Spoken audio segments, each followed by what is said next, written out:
का नाम ये कंबोधिलाल है, कैसा ही रंगो रूप है, पैसा ही माल है। नमस्कार, मनी 9 के पसंदीदा कार्यक्रम मनी सेंट्रल में आप सभी का स्वागत है। मैं हूं विपुल सिंह। हर रोज की तरह हम हाजिर हैं आपकी देश की अर्थव्यवस्था से जुड़ी तमाम महत्वपूर्ण खबरों को लेकर के, और उन तमाम खबरों का आपके जीवन पर असर क्या रहेगा वो बताने के लिए हमारे साथ हम मनी 9 के संपादक अंशुमान तिवारी जी हर रोज की तरह जुड़ चुके हैं। अंशुमान सर, बहुत बहुत स्वागत है आपका। जी धन्यवाद। तो चलिए कार्यक्रम की शुरुआत करते हैं, और सबसे पहले आपको ये बता देते हैं ऑन द शो के जरिए कि किन महत्वपूर्ण खबरों पे हम बातचीत करने वाले हैं। तो ऑन द शो में सबसे पहले हम बातचीत करेंगे गेहूं को लेकर के इतना डर क्यों है। जी हाँ, गेहूं को लेकर के क्या कुछ बातें निकल करके आई हैं, इस पर डिटेल में आपसे थोड़ी देर में बातचीत करेंगे। आईटीसी क्यों लड़खड़ाया, आईटीसी से जुड़ी महत्वपूर्ण खबर जिसके चलते कल हमने काफ़ी अच्छा खासा दबाव देखा था, आज भी बहुत दायरे में कारोबार होता हुआ दिखाई दिया है। क्या कुछ खबरें हैं यहाँ पर डिटेल में बातचीत करेंगे। एलआईसी को लेकर के आई है अच्छी खबर। जी हाँ, एलआईसी के नतीजे भी आए हैं और उस पर भी हम डिटेल में बातचीत करेंगे, और क्या कुछ अपडेट्स हैं वो भी आपको देंगे। साथ ही पेटीएम के ग्राहकों को उबारने की कोशिश, पेटीएम में क्या हो रहा है, जिस दिन से आरबीआई की तरफ से फैसला लिया गया उस दिन से लगातार बहुत डिटेल कवरेज मनी 9 पे आप लगातार देख रहे हैं। आज भी इससे जुड़ी हुई जो भी अपडेट होगी आपके सामने रखेंगे। इसके अलावा सेबी के शिकंजे में स्टॉक मार्केट के रायचंद, महत्वपूर्ण खबर है शेयर बाजार से जुड़ी हुई, और इस पर भी हम करेंगे डिटेल में बातचीत। और आपको बता दें कि श्वेत पत्र ने क्या बताया और क्या नहीं, श्वेत पत्र कल लेकर के आई है सरकार, उस पर भी हमारी होगी खास कवरेज। तो बने रहिए हमारे साथ इस पूरे कार्यक्रम के दौरान। इधर गेहूं की नई फसल की आवक शुरू होने से करीब एक महीना पहले केंद्र सरकार ने गेहूं पर लगाई स्टॉक लिमिट को और सख्त कर दिया है। खाद्य मंत्रालय की तरफ से कहा गया कि थोक कारोबारी और बड़े रिटेल चेन अब अपने पास सिर्फ 500 टन गेहूं का स्टॉक रख सकेंगे। पहले ये लिमिट 1000 टन तय की गई थी। हालांकि छोटे रिटेलर्स और रिटेल चेन के आउटलेट्स के लिए लिमिट में कोई भी बदलाव नहीं किया गया है। उनके लिए लिमिट पहले की तरह 5 टन ही बनी रहेगी। सर, ये नई फसल आने से पहले ही स्टॉक लिमिट की सख्ती, इसकी आवश्यकता क्यों पड़ी? ये फैसला कुछ थोड़ा सा अनोखा और अजीबोगरीब लगता है, क्योंकि रबी की फसल की तो अब खरीद की तैयारी सरकार की तरफ से चल रही है, पर बताती है कि अनाज भंडार को लेकर और अनाजों की मांग और आपूर्ति को लेकर जो चिंता है वो कितनी गहरी है। इसलिए नई फसल के पहले भी स्टॉक लिमिट लगा दी गई है, और इससे एक और संभावना बनती दिखाई दे रही है। हालांकि हमारे पास परस्पर अलग अलग तरीके की खबरें आ रही हैं कि एल नीनो का असर अब खत्म होने वाला है या आगे तक चलेगा, लेकिन अगले साल के लिए भी जो खरीफ का मौसम है उसको लेकर तस्वीर बहुत स्पष्ट होती नहीं दिखाई दे रही है। और इसलिए सरकार चुनाव की तरफ जाती हुई सरकार किसी स्थिति में नहीं चाहती कि चुनाव के पास गेहूं की कीमतों में बढ़ोतरी हो। और एक और बात महत्वपूर्ण है कि सरकार को इस बार अपना अनाज भंडार भी भरना है, तो इसलिए भी उसे इस बात की जरूरत है कि वो बाजार में ऐसी परिस्थितियां पैदा करें जिससे किसान उसके पास अनाज लेकर आए। जी, इधर उत्तर और मध्य भारत के अधिकतर इलाकों में पिछले हफ्ते बरसात के बावजूद देश के अधिकतर जलाशयों में पानी का स्तर लगातार कम हो रहा है। केंद्रीय जल आयोग के मुताबिक देश के 150 प्रमुख जलाशयों में पानी का स्तर उनकी कुल क्षमता का सिर्फ 50% रह गया है। आंध्र प्रदेश, बिहार, कर्नाटक और पंजाब के जलाशयों में पानी के स्तर में सबसे ज़्यादा कमी दर्ज की गई है। जलाशयों में घटते पानी के स्तर की वजह से जमीन में नमी का स्तर घट सकता है, जिस वजह से खेतों में खड़ी रबी की फसल पर असर पड़ने की आशंका जताई जा रही है। सर, ये जलाशयों के अंदर जो लगातार पानी का घटता स्तर है, इससे क्या आपको लग रहा है, क्या आकलन कह रहा है आपका कि रबी की खेती पर असर पड़ेगा? देखिए, अभी जो गेहूं की स्टॉक लिमिट लगाई गई उसका भी एक हिस्सा या इस फैसले का एक हिस्सा इससे जुड़ता दिखाई देता है। देश के अधिकांश हिस्सों में हम लगातार बता रहे हैं कि पानी की कमी है जलाशयों में और सिंचाई के लिए चुनौती बनती दिखाई दे रही है। हालांकि रबी की फसल अब किनारे आ गई है। हमें देखना होगा कि जलाशयों में कमी की स्थिति में रबी का अनुमान क्या आता है, क्योंकि उस पर काफी कुछ निर्भर करेगा कि रबी की पैदावार कितनी होने वाली है। इसके बाद ही हम इस स्थिति में होंगे कि हम जान पाए कि बाजार में अनाज की आपूर्ति रबी सीजन के बाद कितनी होने वाली है। लेकिन अब बहुत कुछ इस बात पर निर्भर करेगा कि भारत का मानसून, अगला मानसून कैसा होता है, क्योंकि अगर अगले मानसून में भी कमजोरी रही तो स्थितियां थोड़ी ज्यादा जटिल हो सकती हैं। तो निगाहें मानसून पर रहेंगी। अगर मानसून गड़बड़ाता है तो फिर स्थिति और ख़राब हो सकती है। इधर नेशनल कंपनी लॉ ट्रिब्यूनल यानी कि एनसीएलटी ने मेहुल चौकसी की कंपनी गीतांजलि जेम्स के लिक्विडेशन का फैसला सुनाया है। इस कंपनी का नाम पीएनबी घोटाले में सामने आया था और कंपनी पर कुल 12,558 करोड़ रुपए की देनदारी है। सर, अब क्या भविष्य दिखाई दे रहा है आपको गीतांजलि जेम्स का?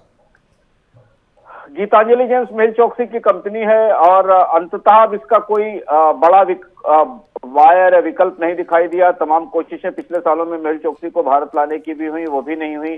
करीब इसके ऊपर 12,558 करोड़ रुपए की लायबिलिटीज हैं और जो इसका सीआरपी प्रोसेस है, जो कॉर्पोरेट इंसॉल्वेंसी रेजोल्यूशन प्रोसेस है, उसके बाद अब इसे लिक्विडेट कराने की तैयारी शुरू हो रही है। ये कंपनी बिकेगी। देखना है कि इसकी संपत्तियां और एसेट लेकर कौन फाइनली सामने आने वाला है, क्योंकि ये कंपनी एक तो फ्रॉड के मामले में फंसी हुई है, इसके मालिक फ्रॉड के मामले में फंसे हुए। 14,000 करोड़ रुपए से ऊपर का फ्रॉड था और 12,558 करोड़ रुपए की लायबिलिटीज हैं। कंपनी के ऊपर करीब 4,372 करोड़ रुपए की बकायेदारी है और 8,000 करोड़ रुपए की बकायेदारी बैंकों और सिक्योर्ड फाइनेंशियल क्रेडिटर्स की है। जी, इधर दिग्गज एफएमसीजी कंपनी आईटीसी का बड़ा निवेशक ब्रिटिश अमेरिकन टोबैको यानी बैट उसमें अपनी हिस्सेदारी घटा सकता है। बैट का कहना है कि वो अपनी बैलेंस शीट को मजबूत करने के लिए आईटीसी में हिस्सेदारी बेचने की योजना बना रहा है। आईटीसी में बैट की 29.03% हिस्सेदारी है। इस खबर के बाद हमने देखा गुरुवार को शेयर बाजार में जो है गिरावट देखने को मिली। आईटीसी के शेयर में करीब 4% तक की गिरावट देखने को मिली। हालांकि शुक्रवार को हमने देखा कि एक दायरे में शुरुआती कारोबारी सत्र में दबाव था और उसके बाद एक मामूली बढ़त के साथ जो है शेयर जो है वो बंद हुआ। सर, महत्वपूर्ण बात यह है कि आईटीसी से आखिर में बैट निकल क्यों रही है और खासतौर से डिमर्जर की प्रक्रिया पूरी होने के बाद। हाँ, आईटीसी ये इस फैसले ने थोड़ा चौंकाया आईटीसी। अभी हाल की जब क्वार्टरली अर्निंग की कॉन्फ्रेंस हुई और उसके बाद बैट की तरफ से ये संकेत दिए गए कि कंपनी अपनी हिस्सेदारी बेचेगी। 29% के आसपास हिस्सेदारी है और ये पिछले साल दिसंबर की बात है। जी, आपको याद होगा कि बैट की तरफ से कहा गया था कि वो अपने स्टेक को 25% से नीचे नहीं लाएगी, ऐसा कहा गया था। लेकिन अब फिर ये बिकवाली की संभावना बनती दिखाई दे रही। हालांकि आईटीसी स्टॉक मजबूत है और भारत के बाजार में उसको अच्छी सफलता भी मिलती है, मांग भी अच्छी है और उसके उत्पाद मार्केट में लीडर भी हैं। तो बाजार में थोड़ी बेचैनी इसको होते हुए देखते हुए लग रही है। लेकिन निवेश के लिहाज से आईटीसी की मजबूती पर कोई शायद सवाल नहीं होगा। लेकिन अगर बैट मान लीजिए 4% के आसपास तक हिस्सेदारी बेचती है, क्योंकि 25% वाली बात अगर हम पुरानी याद करें बैठ की कि उसने कहा था कि हम 25% हिस्सेदारी रखेंगे, तो 4% की हिस्सेदारी बिकने के बाद बाजार में शेयर बाजार के शेयर की अंतर्धारणा पे तो थोड़ा असर दिखाई ही देगा। जी, इधर भारतीय जीवन बीमा निगम ने चालू वित्त वर्ष की तीसरी तिमाही में अच्छा लाभ कमाया है। अक्टूबर दिसंबर तिमाही में एलआईसी का शुद्ध लाभ 49% बढ़कर के 9,444 करोड़ रुपए रहा। पिछले वित्त वर्ष की समान तिमाही में एलआईसी को 6,334 करोड़ रुपए का लाभ हुआ था। अक्टूबर दिसंबर तिमाही में एलआईसी की शुद्ध प्रीमियम आय बढ़कर के 1,17,017 करोड़ रुपए रही है। इसके अलावा शेयरों में आई तेजी के कारण अब एलआईसी अब देश की 5वीं सबसे मूल्यवान कंपनी बन गई है। सर, एलआईसी के नतीजे काफ़ी शानदार देखने को मिले हैं और कंपनी की मार्केट कैप आज हमने देखा 7 लाख करोड़ रुपए के पार हो गई है। शेयर में भी अच्छी मजबूती देखने को मिल रही है। नतीजों के भीतर आपको क्या दिखाई दे रहा है? लंबे समय के बाद एलआईसी का स्टॉक अब सक्रिय हुआ है और अपनी ताकत दिखा रहा है, जिसको अगर आप कहें कि रोर कर रहा है, दहाड़ रहा है बाजार में। कुछ इंपॉर्टेंट फाइनेंशियल इसके प्रिंट्स में दिखाई देते हैं, जो आंकड़े में दिखाई देते हैं। कंपनी की जो नेट प्रीमियम इनकम है वो बढ़ी है। नया बिजनेस की वैल्यू करीब 14% बढ़ी है। पिछले क्वार्टर तक इस बात को लेकर चिंता थी विपुल जी की एलआईसी की परफॉर्मेंस कैसे रहने वाली है, लेकिन नेट इनकम इन्वेस्टमेंट से भी बढ़ी है, क्योंकि मार्केट में जो बढ़ोतरी हुई उसका फायदा भी एलआईसी को हुआ, स्टॉक मार्केट बढ़ा हुआ था और इसके अलावा नए बिजनेस की वैल्यू भी 14% बढ़ी है। और अब इस क्वार्टर की तेजी के आधार पर बाजार में एलआईसी में लंबे समय के बाद मोमेंटम बढ़ता दिखाई दे रहा है और ये लगातार दूसरी तिमाही है जो हम थोड़ा एक्टिविटी एलआईसी में बढ़ती हुई देख रहे हैं। इधर पीएसयू स्टॉक्स में हमने तेजी भी देखी, उसका भी कुछ अंतर्धारणा हो या उसका मनोवैज्ञानिक असर भी एलआईसी के फायदे में गया है और इसलिए एलआईसी 7 लाख करोड़ रुपए के आसपास का मार्केट कैपिटलाइजेशन वाला स्टॉक हो गया है। जी, और एलआईसी के शेयर में लगातार मजबूती है। पिछले 6 महीने में करीब 70% के आसपास का रिटर्न यहाँ पर देखने को मिला है। और आपको ये भी बता दें कि आज हालांकि चूँकि सरकारी कंपनियों में ही जो है जमकर के बिकवाली रही है, उसके चलते हमने देखा कि एलआईसी के शेयर में अच्छे नतीजों के बावजूद थोड़ा दबाव देखने को मिला। करीब 2.25% की गिरावट के साथ शेयर बंद हुआ। अंतर्राष्ट्रीय बाजार में कच्चे तेल की कीमतों में फिर से तेजी देखने को मिल रही है। ब्रेंट क्रूड का भाव बढ़कर के $82 के करीब पहुँच गया है। इजराइल हमास युद्ध के सीज फायर का प्लान फेल होने और अमेरिका में ईंधन के स्टॉक में कमी की वजह से कच्चे तेल की कीमतों में बढ़ोतरी देखने को मिल रही है। सर, ये कच्चे तेल की जो कीमतों में जो तेजी है, ये कितनी टिकाऊ दिखाई दे रही है आपको? तात्कालिक तौर पर है। बड़ा असर इसका अमेरिका में ऑयल स्टॉक्स कम होने और ऑयल रिजर्व घटने के कारण था, जो आमतौर पर जब भी ऐसा होता है तो बाजार में थोड़ा सेंटीमेंट बदलता है और बाजार में तेजी की संभावना बनती है। वैसे अगर आप लॉन्ग टर्म पर्सपेक्टिव से देखें तो कच्चे तेल की कीमतों में अभी दबाव रहेगा और बना रहेगा, क्योंकि कई सारी ऐसी परिस्थितियां हैं अंतर्राष्ट्रीय स्तर से भी। अमेरिका और अटलांटिक बेसिन के देशों का तेल उत्पादन बाजार में काफी आ रहा है, जिससे ओपेक को चुनौती मिल रही है। और चीन की अर्थव्यवस्था को लेकर जो आंकलन आ रहे हैं वो तो काफी चिंताजनक है। तो चीन एक बड़ा बाजार है जहां कच्चे तेल की मांग होती थी, उसमें भी गिरावट दिख रही है। जी, पेटीएम पेमेंट बैंक पर और भी हम बातचीत करेंगे आज की हमारी सबसे बड़ी खबर में।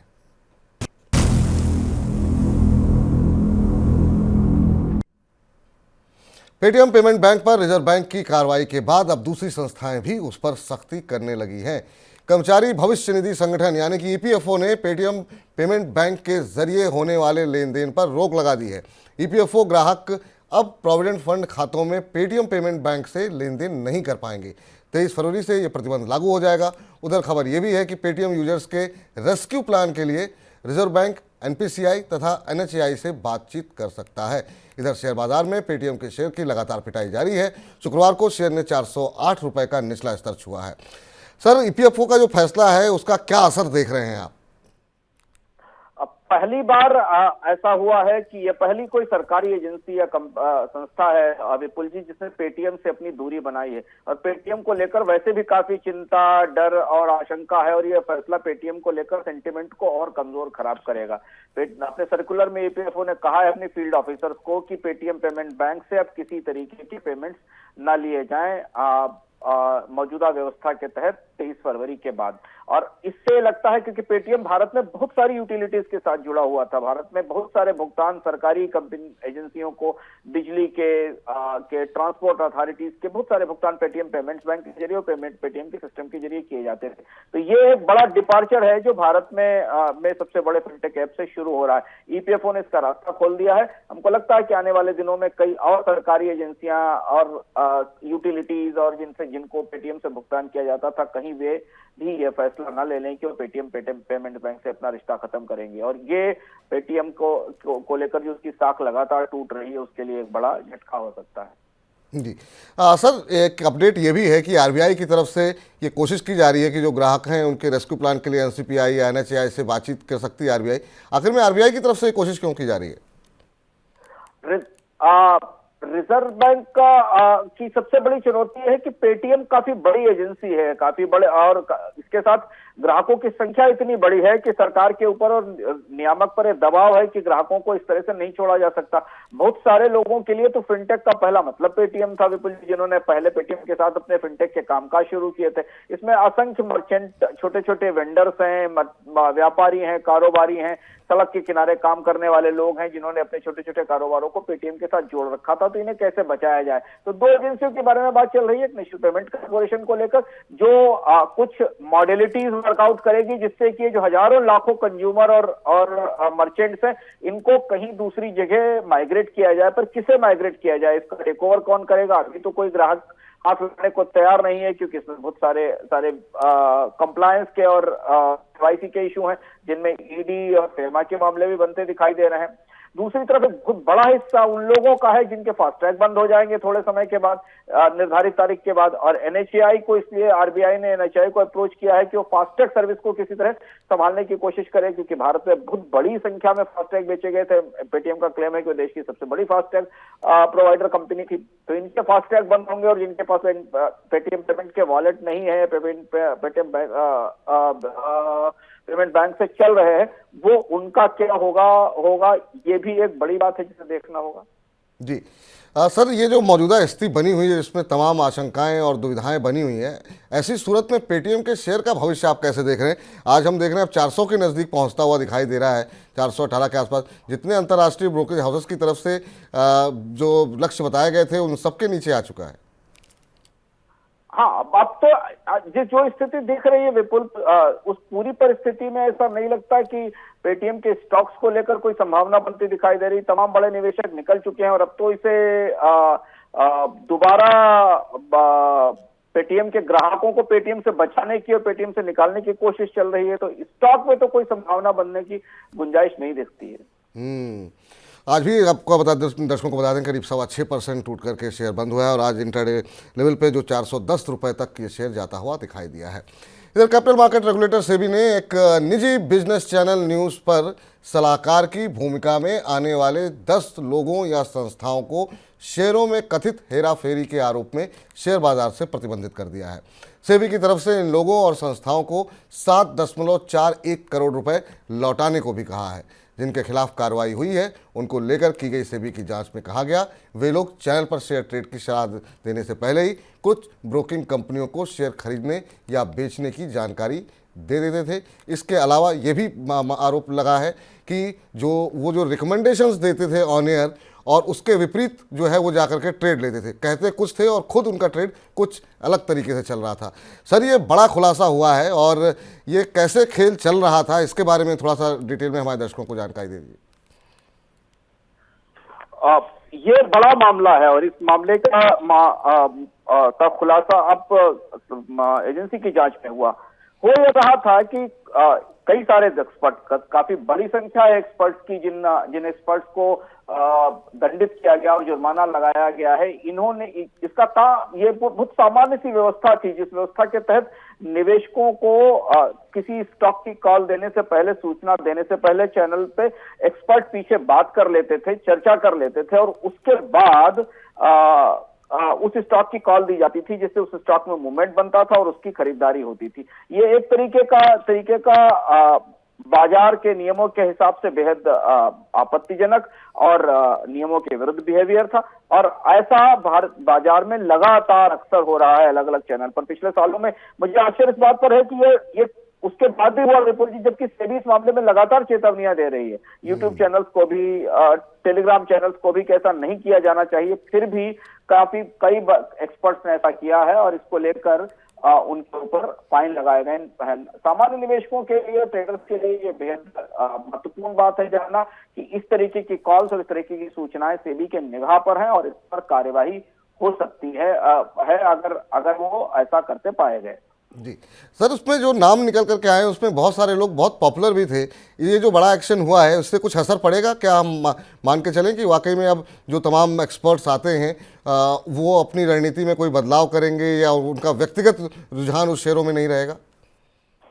ये यहाँ से सेबी के लिए एक बड़ी चुनौती भी है, क्योंकि इसमें बहुत सारे एक्सपर्ट अपने डिक्लेरेशन देते हैं, डिस्क्लेमर देते हैं कि इस प्रोसेस का हिस्सा नहीं है, उन्होंने वो है, लेकिन इसके बाद भी ये तय कर पाना, ये समझ पाना बड़ा मुश्किल है किसी भी स्थिति में कि वो एक्सपर्ट या वो जो विशेषज्ञ है वो पीछे कहाँ कैसे डील कर रहा है। तो ऐसे मामले खुलते हैं और तभी समझ में आता है। पर ये जो कार्रवाई है ये बड़ी चेतावनी है उन सारे लोगों के लिए जो मीडिया का, सोशल मीडिया के प्लेटफॉर्म का इस्तेमाल करके अपने फायदे के लिए स्टॉक्स को मैनिपुलेट करते हैं। बिल्कुल, चलिए आगे बढ़ते हैं। वित्त मंत्री निर्मला सीतारमण ने केंद्र सरकार के 10 साल की आर्थिक उपलब्धियों को लेकर के गुरुवार को संसद में एक श्वेत पत्र पेश किया है। व्हाइट पेपर में कहा गया है कि पूर्व की यूपीए सरकार ने अंधाधुंध खर्च, बजट के बाहर की उधारी और बैंकों के एनपीए की वजह से अर्थव्यवस्था को पंगु बना दिया था। श्वेत पत्र में यह भी कहा गया कि मौजूदा सरकार ने विरासत में मिली आर्थिक चुनौतियों को सफलतापूर्वक पार कर लिया है। साथ में जीडीपी ग्रोथ को बढ़ावा देने के लिए कई कड़े फैसले भी लिए हैं।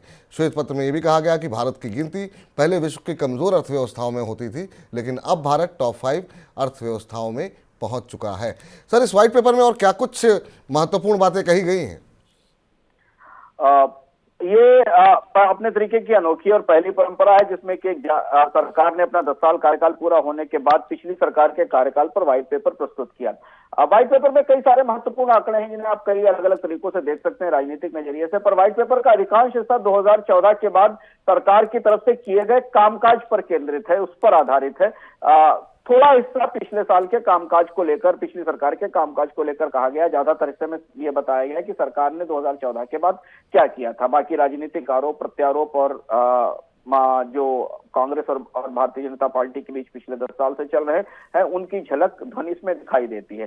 पर अर्थव्यवस्था की तुलना में कई सारे कारक या फैक्टर सामने होते हैं। तो अगर हम आंकड़ों को देखें तो माइक्रो इकोनॉमी एक बड़ी तस्वीर है और अर्थव्यवस्था अपनी गति से मूव करती है, उसमें बहुत सारे फैक्टर्स आते हैं। जैसे आप उदाहरण के लिए देखें कि यूपीए के कार्यकाल में 2004-5 से लेकर 2013-14 के बीच में एक बड़ा सेटबैक आया 2008-9 में लीमैन क्राइसिस का, और ठीक उसी तरह से अगर आप एनडीए के कार्यकाल को देखें तो एक बड़ा सेटबैक आया कोविड का, जो ग्लोबल पैंडेमिक थी। और उन दोनों के दौरान भारत की अर्थव्यवस्था की विकास दर में गिरावट दिखाई दी।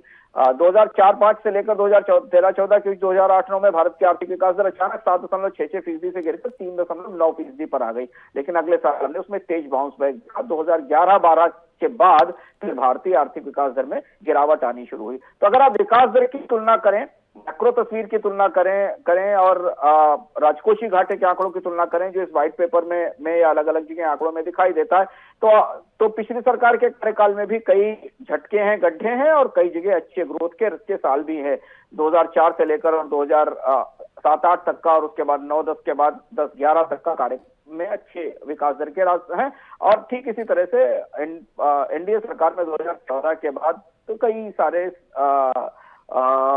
वर्ष ऐसे हैं जहां आर्थिक विकास दर ऊंची रही है। पर इसके अलावा बहुत सारे फैसले थे ज्यादा गहराई से रूप से स्कीमों के तौर पर, रोजगार के सृजन के तौर पर, भारत में निवेश से तमाम फैसले होते हैं। 10 साल में सरकारें काफी पैसा खर्च करती हैं, उसके आकलन के तौर पर आंका जाना चाहिए था। लेकिन ये एक अच्छी व्यवस्था है ऐसा अगर राज्य सरकारें भी इस तरीके के व्हाइट पेपर प्रस्तुत करें अपनी पिछली सरकारों के जाते समय और उनके कामकाज को लेकर, तो इससे लोकतांत्रिक तौर पर चर्चा में लाभ मिलेगा। बिल्कुल। चलिए अब कुछ और महत्वपूर्ण खबरों पर चर्चा कर लेते हैं फटाफट झटपट में।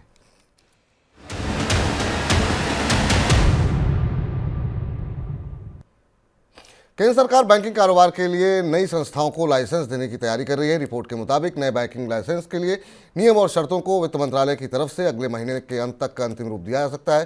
2014 में अंतिम बार बैंकिंग लाइसेंस बांटे गए थे। उस साल बंधन और आईडीएफसी बैंक को बैंकिंग लाइसेंस मिला था। अब खबर अदानी पावर की। आपको बता दें कि अदानी पावर ने कर्ज से दबी लैंको अमरकंटक पावर को खरीदने की बोली जीत ली है। Adani power Lanco Amarkantak power limited को खरीदने के लिए 4101 करोड़ रुपए का भुगतान करेगी। लैंको अमरकंटक को खरीदने की दौड़ में शामिल रिलायंस इंडस्ट्रीज और पावर फाइनेंस कॉरपोरेशन की नीलामी में भाग न लेने के कारण उन्होंने ये बोली जीती है। ये बोली अदानी पावर ने आसानी से जीत ली। तो ये इसके अलावा म्यूचुअल फंड में एसआईपी के जरिए आने वाला निवेश अब रिकॉर्ड स्तर पर पहुंच गया है। म्यूचुअल फंड एसोसिएशन एमफी के मुताबिक जनवरी के दौरान एसआईपी के जरिए म्यूचुअल फंड में 18,800 करोड़ रुपए से ज़्यादा का निवेश हुआ है, जो कि मासिक निवेश का नया रिकॉर्ड है। जनवरी में कुल एसआईपी का आंकड़ा बढ़कर के अब 7.92 करोड़ पहुँच गया है। दिसंबर में ये आंकड़ा 7.63 करोड़ था। म्यूचुअल फंड में एसआईपी के जरिए आए कुल निवेश का AUM बढ़कर के अब 10.26 लाख करोड़ रुपए हो गया है। सरकार ने मोबाइल फोन सेवाओं के लिए 8 स्पेक्ट्रम बैंड में नीलामी को मंजूरी दी है। दिवाला प्रक्रिया से गुजर रही कुछ टेलीकॉम कंपनियों के पास मौजूद स्पेक्ट्रम को भी इस नीलामी में बिक्री के लिए रखा जाएगा, क्योंकि इन स्पेक्ट्रम की अवधि इसी साल खत्म हो रही है। 800, 900, 2100, 2300, 2500, 3300 मेगाहर्ट्ज और 26 गीगाहर्ट्ज बैंड में उपलब्ध सभी स्पेक्ट्रम को नीलामी में रखा जाएगा। सर, ये कुछ खबरें थी झटपट की। आपकी टिप्पणी किसी पर? स्पेक्ट्रम की नीलामी पर निगाह रहेगी। सरकार ने लंबा लक्ष्य तो रखा है, लेकिन स्पेक्ट्रम अब बाजार में स्पेक्ट्रम की इतनी डिमांड नहीं है और ऐसा लगता है कि स्पेक्ट्रम की नीलामी को बड़ी सफलता मिलने की उम्मीद नहीं है, क्योंकि कंपनियों के पास स्पेक्ट्रम है, बल्कि कई कंपनियां स्पेक्ट्रम वापस भी लौटा रही हैं। जी सर, ये सर अब कार्यक्रम को तो समाप्त करने का समय हो गया है, लेकिन इस बार का इकोनॉमिकम काफ़ी दिलचस्प विषय पर है। जरा उसके बारे में हमारे दर्शकों को बता दीजिए। तेल के बाजार में बड़े उतार चढ़ाव चल रहे हैं और दो जगह युद्ध होने के बाद एक बड़ा रास्ता जहां से तेल का ट्रैवल करता है, उस रास्ते के बंद होने के बाद भी कच्चे तेल के बाजार में कोई तेजी नहीं आ रही। ओपेक देशों ने 2 साल से, लगभग 1.5 साल से उत्पादन में कटौती कर रखी है। आखिर तेल के बाजार में इतना बड़ा फेरबदल क्या हुआ है, इसका रहस्यमय किस्सा हम आपको सुनाएंगे। अगर हम अभी तक के समझते रहे कि तेल के बाजार के सुल्तान ओपेक देश है या रूस या सऊदी है, तो ये व्यवस्था अब बदल रही है। कच्चे तेल के बाजार का संतुलन बदल रहा है और इसके साथ दुनिया की कूटनीतिक धुरी भी परिवर्तित हो रही है ऊर्जा के मामले में। इस बार के इकोनॉमिकम में से चर्चा कच्चे तेल के बाजार के कुछ ऐसे रहस्यों की जो हमें आज तक हमारी जानकारी में नहीं रहे होंगे। जी, तो कच्चे तेल के बाजार में नया सुल्तान कौन बन रहा है, कच्चे तेल के बाजार में इस समय चल क्या रहा है, कच्चे तेल से जुड़ी हुई तमाम बातें जो हैं आपको इस बार के इकोनॉमिकम में सुननी चाहिए, क्योंकि बहुत सी जानकारियों के बारे में जब हम कार्यक्रम कर रहे थे मुझे भी जानकारी नहीं थी। काफ़ी ज़्यादा रिसर्च अंशुमान सर करके लेकर के आए हैं। तो इस बार के इकोनॉमिकम को देखने के लिए मनी 9 के ऐप को अभी तक डाउनलोड नहीं किया है तो तुरंत डाउनलोड कर लीजिए। तो फिलहाल मनी सेंट्रल को यहीं पर समाप्त कर रहे हैं, लेकिन आप मनी 9 के साथ लगातार बने रहिए। मनी 9 के ऐप को डाउनलोड कर लीजिए, खबरें पढ़ने के लिए मनी 9 की वेबसाइट पर जाइए। मुझे इजाज़त दीजिए, नमस्कार। ऐसे ही का नाम ये